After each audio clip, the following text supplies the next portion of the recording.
In a world of darkness led by fear, demonic spirits spread misinformation throughout the land. There is but one hope for mankind, God's holiest warrior. Spawned from the fire and raised by hell, he has but one mission, to vanquish these evil spirits. One by one he begins his quest, defeating anything that stands in his way. There is but one enemy that might prove too powerful for our hero. That is JW.org. With every bit of strength he has, he fights and he fights, but these foes are too powerful. Knowing no defeat, only sacrifice, he holds his ground.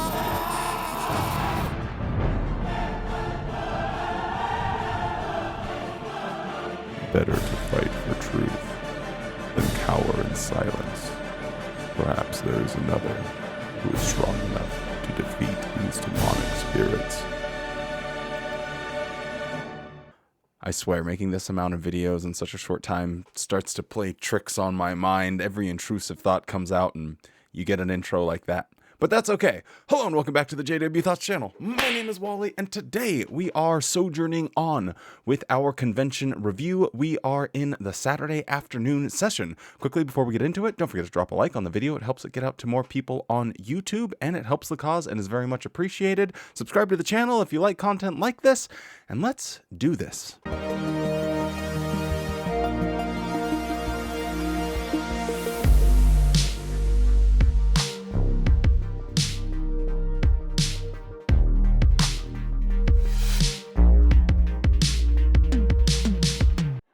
Now it's time for this afternoon's music video presentation. As you watch the video, reflect on the various ways in which Jehovah is glorified. I have a confession to make. I was one of those irritating, annoying, self-righteous turd faces that would look around and see who wasn't in their seat before the music started or before the music video started, and I would scoff. Ugh, you disgust me. Where's your time management skills? Looking back, it is one of the funniest things to be judgmental about. I know, like, I always call it the Thunderdome of judgment when you walk into a Kingdom Hall or any assembling place with witnesses, but I was absolutely, like, so filled with righteous indignation at people that couldn't get their act together and find their seats on time. It always bothered me, but it's funny to look back at the person I was and the person I am now.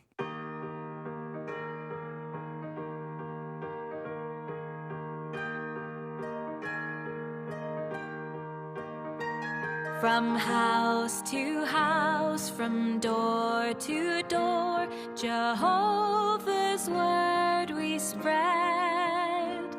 From town to town, from farm to farm, Jehovah's sheep are fed. Now, I know I tend to be the arbiter of anachronistic aspects of biblical history, but I don't recall any verses speaking of Jesus preaching from house to house. Obviously, he would stay with people. He didn't have a home of his own, so in that aspect, he went house to house, but that was like you're staying the night, not like Jehovah's Witness style, go down the whole street and doomsdaying on every single door and keeping notes and, the territory cards and all of this, that, and the third. And it doesn't actually really track with what we do know about Jesus when he preached. Even if he tried to go and get some sleep or get some rest, people would follow him into the hillsides. He would have to escape on a boat, and then he would end up preaching from the boat because he was always surrounded by massive crowds. So I don't know how this guy that was always followed around by massive crowds, couldn't even sleep at night, would all of a sudden be able to just casually go preaching Jehovah's Witness style. It seems a little weird. Now, as we've seen before in previous videos from this year's convention, they're taking a stab at the History channel. Now they're going after the Science channel and Neil deGrasse Tyson himself by having some stuff about the universe. But that leads right into what I think is the most interesting presentation as far as a music video goes that we've seen at this year's convention, because it has to do with what Jehovah's Witnesses think is going to happen in the very near future, right before Armageddon. Take a look.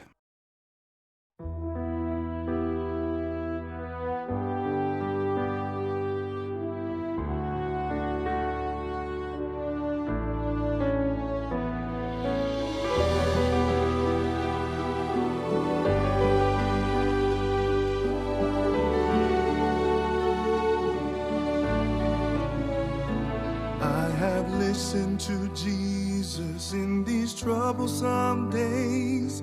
He lights up my path as I hear and obey. He is the fine shepherd and he shows me the way. He guides every step, never leads me astray.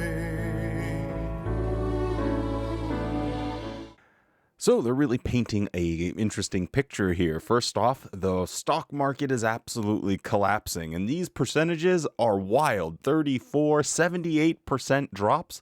It's my understanding, and I could be wrong, but in 1987, there was a day called Black Monday, and that's where the DGIA dropped by 22%. So the world is going through the biggest economic crisis of just Brobdingnagian proportion. And yet, somehow Jehovah's Witnesses think that they are still the main character. Even though the entire world would be in shambles, everything would be absolute chaos and panic. No. Our biggest concern is putting some chains on those gosh darn kingdom halls and taking down those JW.org signs. It is so baffling how they can just think that they will be front and center of one of the biggest challenges this world would have ever seen. Why should I ever listen to voices in opposition? Those who would make me stray from the path I'm on today. To whom could I go away? Where could I turn in times of trouble? To whom could I go away? The voice of the stranger leads only to danger. It's Jesus' words I hear and obey. Watch out, stranger danger, stranger danger, stranger danger. I guess for those of you that might not know what's going on here, I can give a little bit of an explanation. The Jehovah's Witnesses think Armageddon will be when God removes everyone that's not a Jehovah's Witness from the face of the planet. Billions of people murdered with a snap of his finger. But before that happens, there's going to be something called the Great Tribulation. That is an unspecified amount of time where all of the political governments gather together in one cohesive unit and outlaw religion entirely. So on every corner of the earth, religion is no longer a thing, and it's some sort of one world government that they're trying to institute. And Jehovah's Witnesses are going to be hunted down, and they're going to try and throw them in the old gulag. So that's why they have this little preparedness plan. They see that they're taking down the banners and locking up their kingdom halls. Jehovah's Witnesses know, okay, this is the time where we gotta go somewhere. I guess we'll see with the rest of this. But that's what's going on here. So as they're like slinking and sneaking around, they're like, oh man, there's going to be officers and they're going to be on the lookout for us. Even our neighbors are looking over there, even though they're just getting on their bikes like, howdy neighbor. And the old people are like, you disgust me. So anyway, that's sort of the lore of what's going on here. But can we take a second and talk about these lyrics? First, the manipulation. To whom will I go away? They want Jehovah's Witnesses chanting this to themselves, reverberating in the chest of every single Jehovah's Witness around the world. You have nowhere else to go. Where else would you go? And then they hit them with something straight out of Dora the Explorer, Blue's Clues. The voice of the stranger leads only to danger. Swipe or no swiping. It's insulting. It's literally insulting. It goes from like a toxic relationship to treating them like they're a baby. To whom will you go away? Where else? You'll just be led astray. Lord. And then the voices of strangers lead only to dangers. Stranger danger, stranger danger.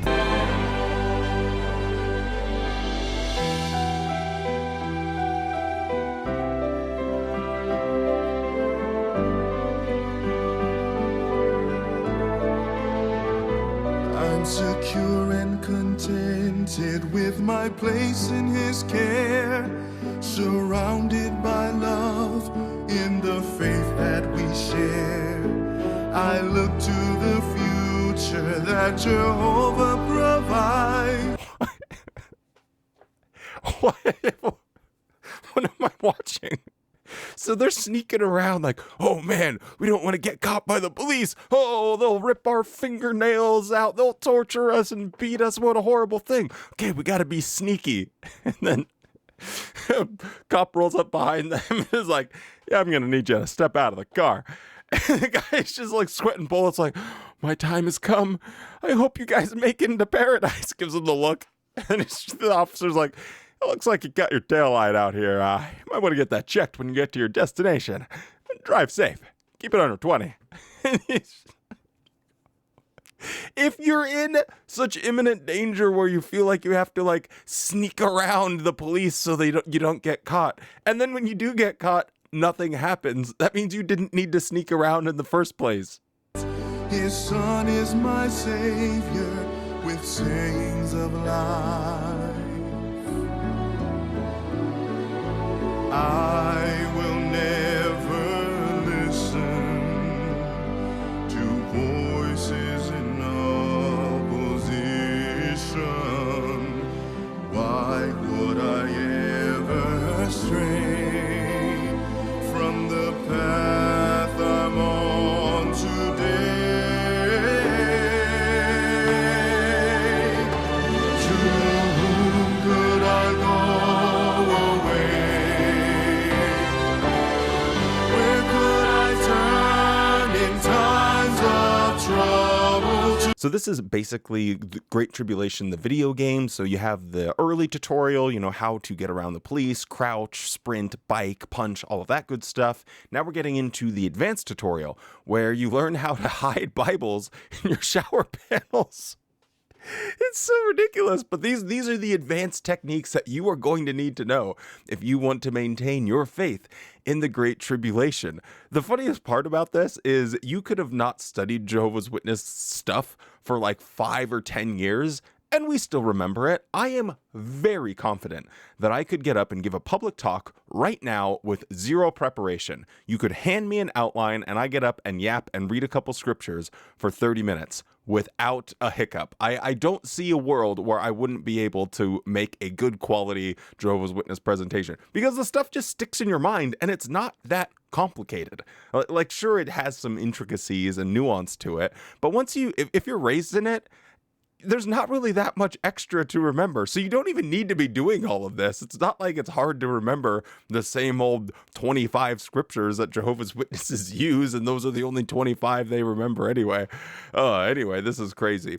And again, they're trying to do this. Oh man, I'm about to get caught. We just saw what happened when someone gets caught by the police. Absolutely nothing. So she's not in any imminent danger, but oh no, the Holy Spirit comes down and the guy's like, oh no, we got a 420-69 now. We got to get ourselves out of here. And the lady looks over at her like, you're lucky I didn't get you, you old battle axe.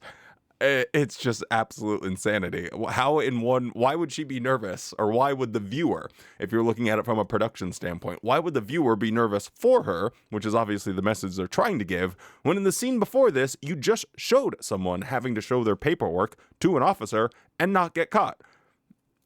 Do you know how to tell a story, Watchtower? Can Watchtower make a good presentation? No.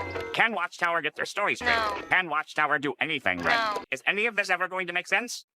Try asking again. Can Watchtower make a good presentation? No.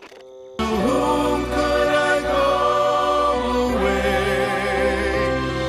The voice of the stranger leads only to danger.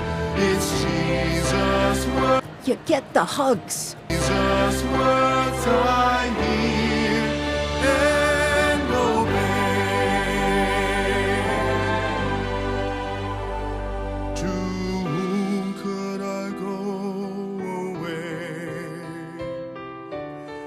Where could I turn in times of trouble? To whom could I go away? You get the hugs. The voice of the stranger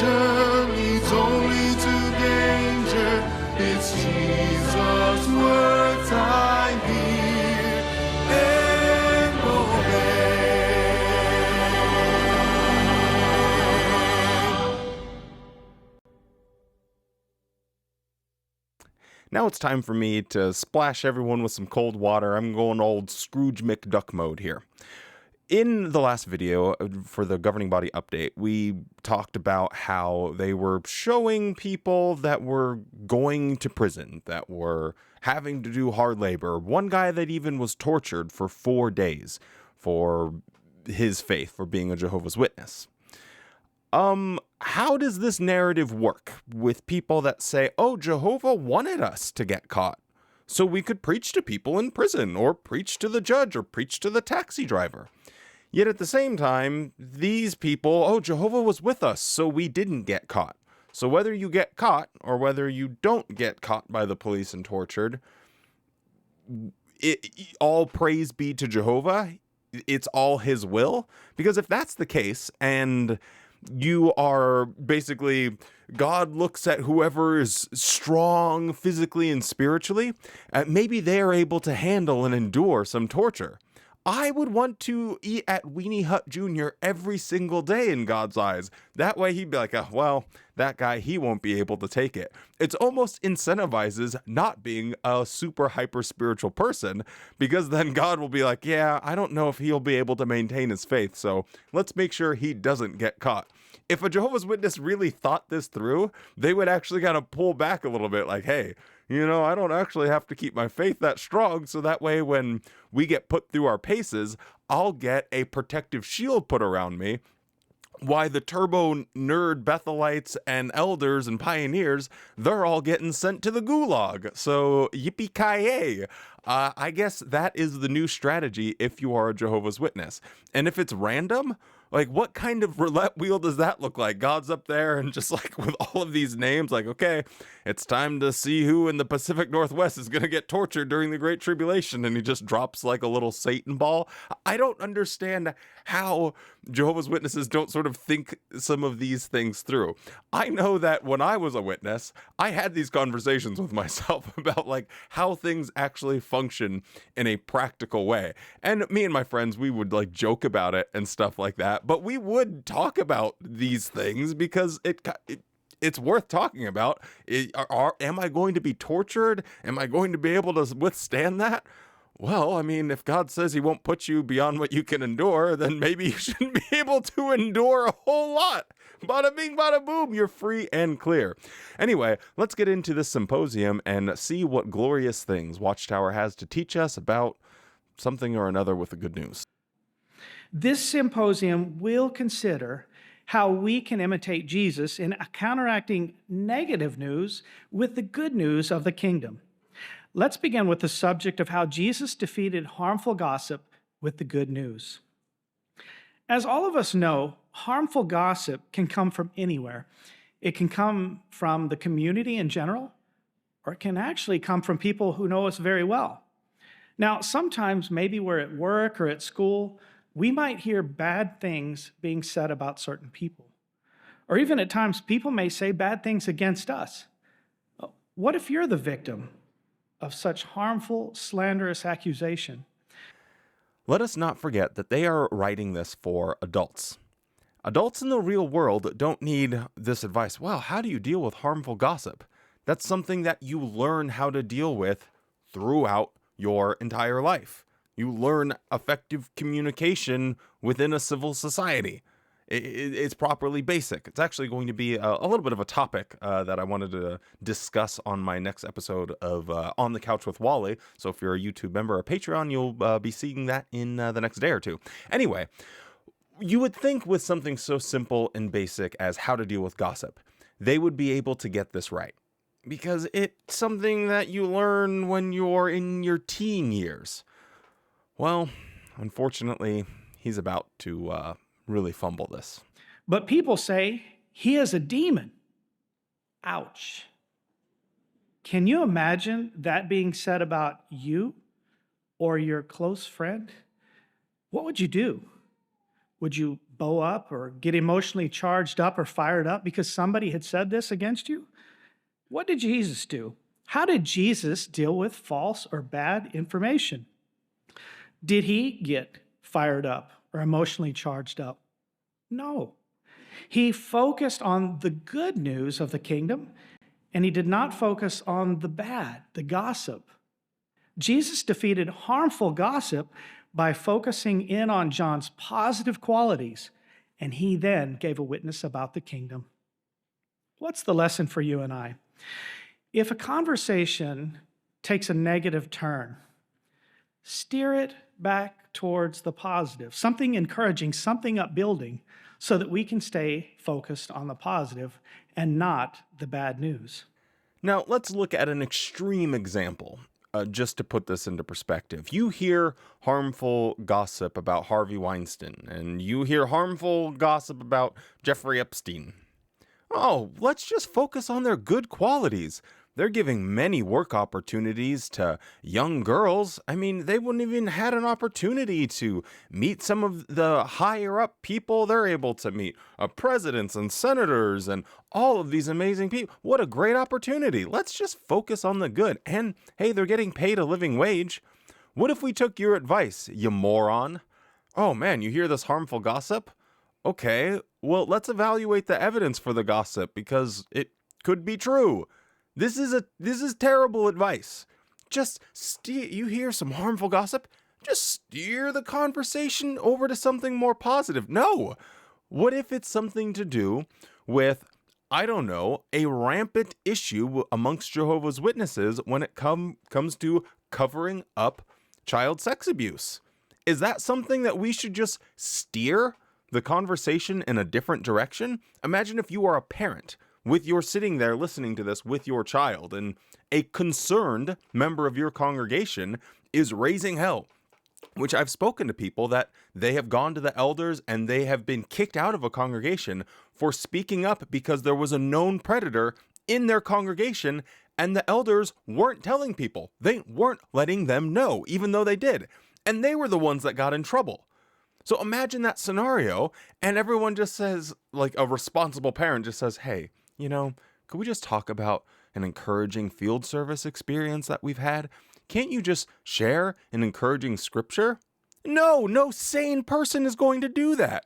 So this is absolutely awful advice, but I wonder where they possibly could be going with this one. I received a phone call that a sister had passed away while giving birth. When people in the area heard that our sister had died, they got angry. They assumed that our sister had died because of having refused a blood transfusion. On the day of the burial, there was a difficult situation. Some family members did not want Jehovah's Witnesses to carry out the funeral ceremony. They just took the coffin away and headed to the cemetery without giving us a chance to deliver the talk. As soon as possible, we came up with an alternative plan since we saw the need for encouragement. We decided to go to the Kingdom Hall to have the talk there, which made it possible for the brothers and sisters to be strengthened by the Kingdom Hope. The news of what happened on this day spread like wildfire. We were nervous when we thought of going out in the ministry, so we had to rely on Jehovah to go and preach to the same people who had reacted aggressively at the funeral. Without a doubt, Jehovah and His Spirit helped us, and we were able to preach to these people. Now, whoever could have seen this coming? Oh yeah, all of us. This is outrageous. It is frustrating and irritating. You cannot take exceptions and make them the rule. It's just a fundamental thing that you can't do in life. If someone always leaves their dishes out and they never clean up, they just finish with a bag of chips and throw it on the ground. They never flush the toilet. Every time you open up the toilet, there's a big old bunch of turds sitting in there, just like a filthy, disgusting person. And then one single time, just one, they manage to clean up after themselves. Do you just pat that person and say, oh man, you're so clean and it's just so great having you're just such a clean, wonderful man, you're just the best person ever? No, you can't take an exception and make it the rule. This is what Watchtower is doing. They are looking at one time when a rumor did get spread, false, according to them, that the lady did not die because of refusing a blood transfusion. Now, if my memory serves me correctly, there was an actual rumor that went around, I thought it was in Canada though, a year or two ago about something similar, but it turned out not to be true, and even a news organization had reported on it. But that is a extraordinarily rare instance. The 99 other times, this does happen. Watchtower has a long history of people dying for refusing a blood transfusion. So when people are angered, when people get excited about it, it's because they have all of these other examples where Watchtower did instruct someone to let a child or a mother die for refusing a blood transfusion. You cannot take the one time that it was a rumor and say, oh, you know, this is why you really shouldn't listen to any of these rumors. It is not a functional way to operate in the world. You cannot just do that and think you'd become a gambling addict. You hit one time, you're like, oh, well, I guess I'll just hit every time. Bet it all on red. That's just not going to lead to any success for you. So I find it incredibly frustrating that they're teaching Jehovah's Witnesses to think in this absolutely foolish way, where they will hear any rumor and be like, oh, well, I mean, remember what happened in that video at the convention? That was just a rumor and people were getting upset over nothing. I'm sure this will just all clear over, instead of actually investigating it and getting the facts. So it's absolutely ridiculous how they keep Jehovah's Witnesses basically handcuffed to their 14-year-old brains and never allow them to develop into a fully functioning human. We were also relieved when the medical officials explained why our sister died. That it was not because she refused a blood transfusion. That really was an answer to our prayers. At first, the husband of the deceased sister was the only witness in his family. But eventually, after all of this took place, 2 of his relatives became Jehovah's Witnesses. Another interesting fact is that 2 chiefs who were present at the funeral attended the memorial. The wrong view some people had toward us changed, thanks to the power of the good news and the peaceable attitude of our brothers and sisters. No, you're wrong. You could have gone on about Jesus and the new God's kingdom and the paradise earth for years, and everyone still would have treated you the same. You didn't avert the hostility or dispel the harmful gossip by steering the conversation to something positive. You said it in the dang video. A medical professional clarified what actually happened. So you found evidence.